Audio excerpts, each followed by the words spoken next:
एक बार एक भले इंसान ने फूलों की दुकान खोली और दुकान के बाहर एक बढ़िया सा बोर्ड लगवाया कि हमारे यहाँ सुगंधित फूल मिलते हैं।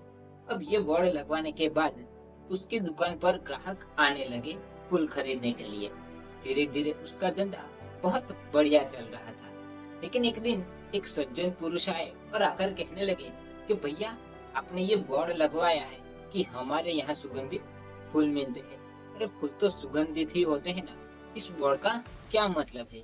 ये काम करो, ये बोर्ड तुम हटवा दो। तो दुकानदार भला ही भोला भाला था, तो उसने वो बोर्ड हटवा दिया।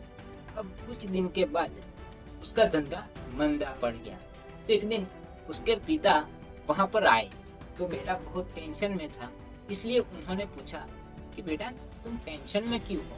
तो वो बेटा कहने लगा कि पिताजी, काफी दिनों से हमारा धंधा बहुत बढ़िया चल रहा था, लेकिन कुछ दिनों के बाद ये एकदम मंदा पड़ गया है। तो पिताजी बड़े ही समझदार थे, तो वो आसपास के मार्केट में गए और देखा कि सबकी दुकानों पर बोर्ड लगे हुए थे, लेकिन अपने बेटे की दुकान पर बोर्ड ही नहीं था।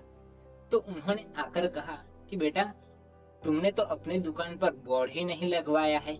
एक काम करो, बाहर एक बढ़िया सा बोर्ड लगवा दो कि हमारे यहाँ सुगंधित फूल मिलते हैं। तो बेटे को समझ आया कि अगर मैंने उस अंकल की नहीं सुनी होती तो मेरा धंधा बहुत बढ़िया चल रहा होता। काश मैंने वो गलती ना की होती। उसे पछतावा हो रहा था। फिर उसने वो बोर्ड लगवाया और उसका वो धंधा बहुत बढ़िया चलने लगा।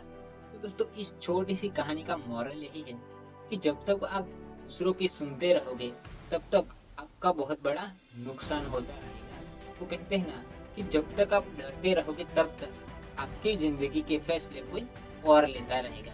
मतलब कि आप दूसरे क्या कहते हैं, क्या सोचते हैं, वो मत देखो। आप क्या सोचते हो, आप क्या करना चाहते हो, उस पर ध्यान लगाओ। दोस्तों, आई होप कि ये स्टोरी आपको अच्छी लगी होगी।